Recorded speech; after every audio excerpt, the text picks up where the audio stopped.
This video is on comma rules. So in this video, I'm going to give you my top 5 comma rules. If you look in a grammar book or on a website and learn about commas, you'll see a lot of different rules. But what I've done is kind of consolidated those into 5 simple rules that I think will help you out.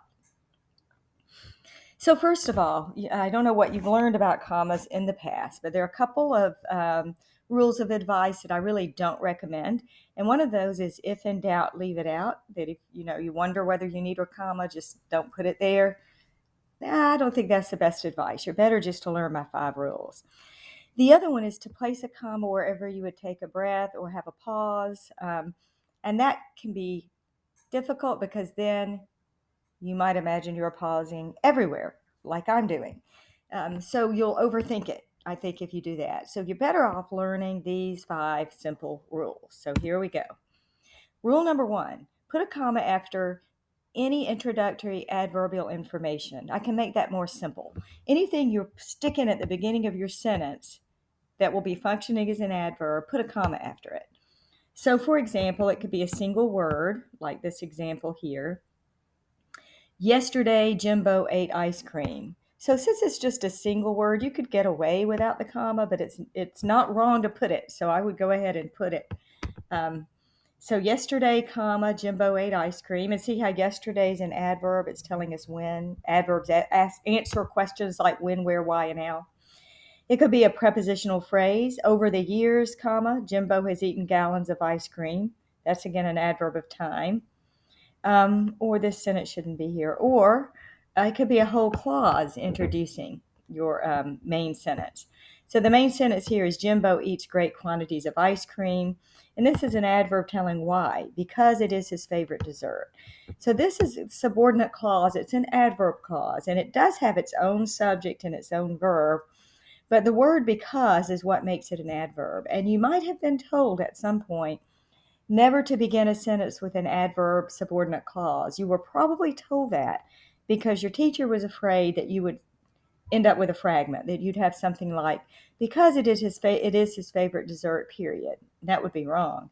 But there's no reason why you can't have a comma and then join it to your main sentence. The main sentence is Jimbo eats a lot of ice cream, and then this is telling us why. Fun fact, only you probably won't think it's so fun. If you flip it and you say Jimbo eats great quantities of ice cream because it is his favorite dessert, if you put that clause second in the sentence, it doesn't need a comma. Why? I don't know. There isn't always logic with these rules. Remember, language is conventional, and sometimes it's just the way that we do it. So always put a comma after any information you're sticking at the beginning of your sentence. On to rule number 2.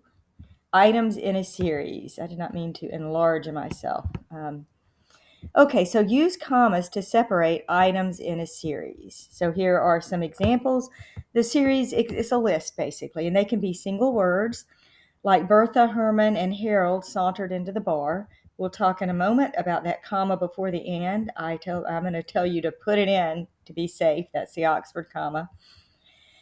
It could be phrases. Bertha sauntered into the bar stool, comma, eclipsed a bar stool, comma, ordered a beer, comma, and belched loudly. Or it can even be independent clauses. If you join 2 independent clauses together with a comma, you'll have a comma splice. But if there are 3 or more, you can use commas as long as there's no other kind of punctuation needed other than the comma separating those clauses. Bertha ordered a beer, comma, Herman ordered a whiskey, comma, and Harold ordered chocolate milk. So items in a series require commas. Okay, let's stop a minute. The Oxford comma is that comma before the and when you have a list or a series. So it's a comma preceding the conjunction in a list. Use it to avoid confusion. And I will tell you how, some examples. Actually, let's click here a minute. There actually was a lawsuit that was lost because the comma was omitted and it made the sentence confusing. And so I have a link here. You can look it up yourselves as well if you would like. It cost a Maine dairy company $5 million. And let me see if we can find the sentence. Here was their sentence. The canning, processing, preserving, freezing, drying, marketing, storing, packing for shipment or distribution of, and then they had their list. And the disagreement stemmed from a lack of comma after the word shipment. So is it for shipment, comma, or distribution? See how it makes you read that sentence really differently. Let's see what they said about this. The judge reasoned that the law's punctuation made it unclear if packing for shipping or distribution is one activity, or if packing for shipping is one thing and distribution is another. So see why you need that comma to show if they're separate. All right, so that was fun. Let's get back to the slideshow. Here's another example of cartoon. With the Oxford comma, we invited the rhinoceri, Washington, and Lincoln. See, we invited basically 4 beings, 2 rhinoceri, Washington, and Lincoln. But what happens if you leave out that Oxford comma? We invited the rhinoceri, Washington, and Lincoln. Suddenly, they are rhinoceri. See the difference? So now there are 2 people that you invited, and they were the anthropomorphic rhinoceri, Washington, and Lincoln. A silly example, but I think it might make the point. Rule number 4, this is an easy one. When you have coordinate adjectives can be flip-flopped or reversed. Like you could say, Septimus has a large protruding nose or protruding large nose. I have let me think of an example, a new big automobile. I have a big new automobile. You could flip-flop them. But look, here you can't flip-flop them. Horatio has a yellow rubber duck. Rubber isn't really an adjective there. It's really part of the noun. So you wouldn't say Horatio has a rubber yellow duck. So these would not be coordinative, therefore no comma. Okay, that's rule number 4. We have 1 to go. And that's if you isolate what's called a non-restrictive, any non-restrictive information from the rest of the sentence. And I prefer the term non-essential because I think it'll help you understand better.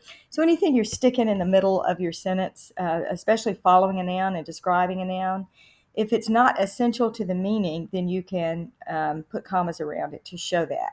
So Dr. Jameson, comma, our professor, comma, gave a really good lecture on commas. So you got Dr. Jameson, that's a specific common noun. So adding that I'm your professor is considered non-essential. Someone could find out who I am. Where if you said the professor, Dr. Carol Jameson, delivered, there are a lot of professors, so now my name would be essential. So the example I have, Chaucer's final tale, comma, the Parson's Tale, comma, is essentially a lengthy sermon. Naming the final tale isn't mandatory because how many final tales could you write? Only one could be last. But this next one, Chaucer's story, The Parson's Tale, is essentially a lengthy sermon. It shouldn't be this way. There should be no commas here. I should have probably given it to you correct. Actually, let's do something. Let me come back in here a minute. I'm going to fix this right in front of you. Okay. Let's go. Here we go. It should be Chaucer's story, The Parson's Tale, is fixed. Okay.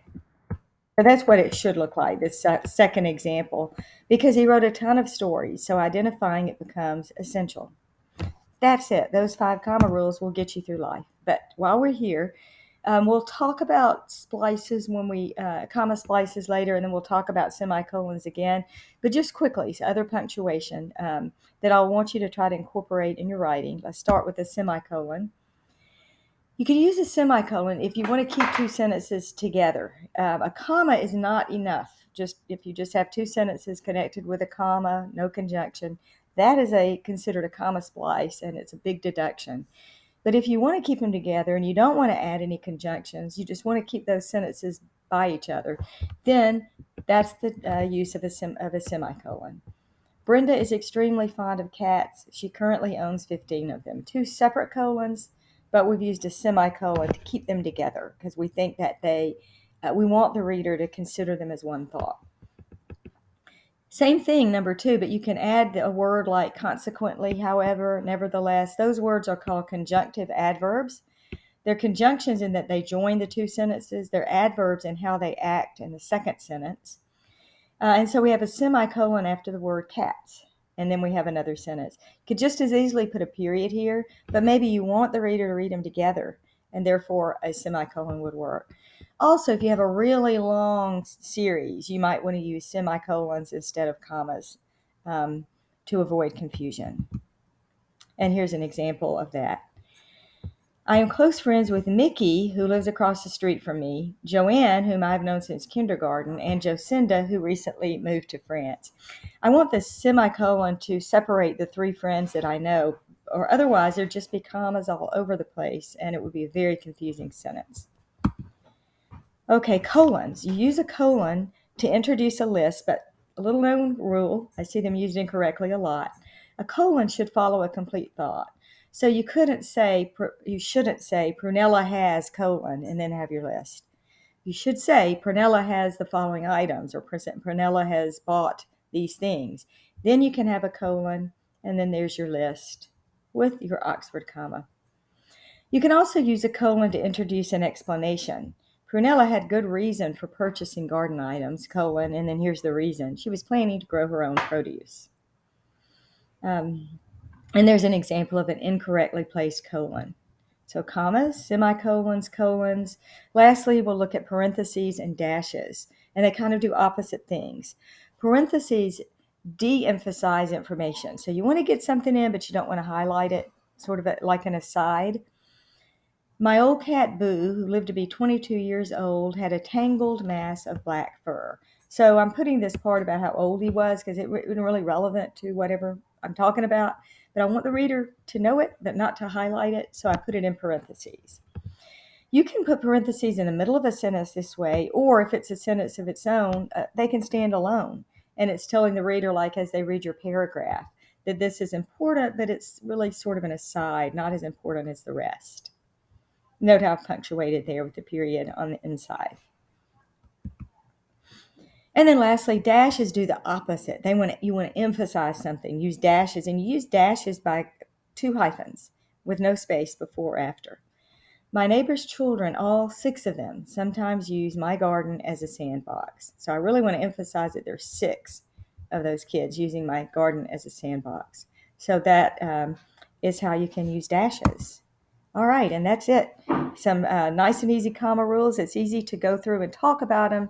It's another thing to apply them. So we'll be working on that next. Thanks, everyone.